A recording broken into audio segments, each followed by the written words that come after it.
നമസ്കാരം. റാഫ്റ്റോക്ക് ഫുട്ബോളിലേക്ക് അവർക്കും സ്വാഗതം. എന്തൊക്കെയായിരുന്നു അവസ്ഥ? എൽ ക്ലാസിക്കോയിൽ സാന്റിയാഗോ ബെർണാബുവിലിട്ട് ബാഴ്സലോണ റയൽ മാഡ്രിഡിനെ തോൽപ്പിക്കുന്നു.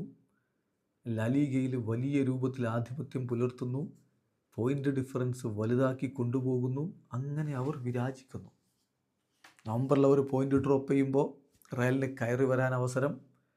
അങ്ങനെ റയൽ ബാഴ്സയെ മറികടക്കുമെന്ന സ്ഥിതിയാകുമ്പോൾ റയൽ പോയിൻ്റ് ഡ്രോപ്പ് ചെയ്യുന്നു.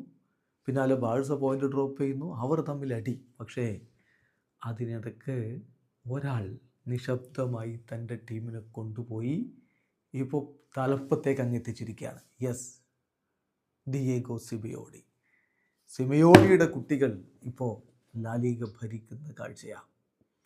അവസാനമായിട്ട് കളിച്ച എല്ലാ കോമ്പറ്റീഷനുകളിലെയും 12 മത്സരങ്ങൾ എടുത്തു നോക്കിയാൽ അവർ പരാജയമൊന്നും അറിഞ്ഞിട്ടില്ല. 12 consecutive wins in all competitions.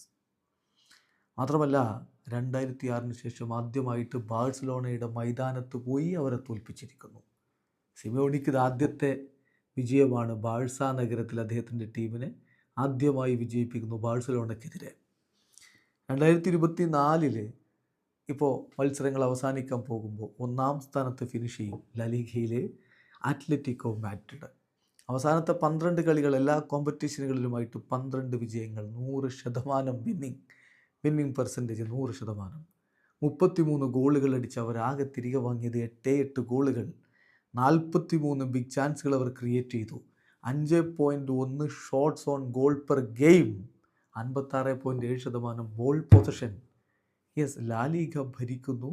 മറ്റ് കോമ്പറ്റീഷനുകളിലും അവർ മോശമല്ലാത്ത പെർഫോമൻസുമായിട്ട് പോകുന്നു. അതാണിപ്പോൾ നമുക്ക് കാണാൻ പറ്റുന്നത്. ഇപ്പോൾ നോക്കുക, റയലും ബാഴ്സയും ഇനി എന്തു ചെയ്യുമെന്നാണ് ചോദ്യം. ഇന്നത്തെ റയലിൻ്റെ കളി അവർ വിജയിച്ചാൽ അവർ 2ാമതേക്ക് എത്തും. ബാഴ്സലോണ 3ാമതേക്കായി പോകും. യെസ്, അപ്പോഴും ബാഴ്സയേക്കാൾ ഒരു കളി കുറച്ചേ അത്ലറ്റിക്കോ മാഡ്രിഡും റയലും കളിച്ചിട്ടുണ്ടാവുകയുള്ളൂ എന്നതുകൂടി പരിഗണിക്കുമ്പോൾ ബാഴ്സയ്ക്ക് കിട്ടിയിരിക്കുന്നത് മുട്ടൻ പണിയാണ്. 18 കളികൾ, 12 വിജയം, 5 സമനിലകൾ, ഒരേ ഒരു തോൽവി. ലാലിഗയിൽ ഇത്തവണ ഏറ്റവും കുറച്ച് മത്സരങ്ങൾ തോറ്റ ടീം ഏതാണെന്ന് അറിയാമോ? അത് അത്ലറ്റിക്കോ മാഡ്രിഡാണ്. 41 പോയിൻറ്റുമായിട്ട് അവർ 1-ാം സ്ഥാനത്ത് നിൽക്കുമ്പോൾ 19 കളികൾ 5 തവണ പൊട്ടിക്കഴിഞ്ഞു ബാഴ്സലോണ എന്ന കാര്യം ഓർക്കുക. 38 പോയിൻറ്റ്. ബാഴ്സ 2ാമതാണെങ്കിലും ബാഴ്സയേക്കാൾ 2 കളി കുറച്ചാ റയൽ മാഡ്രിഡ് കളിച്ചിരിക്കുന്നത്.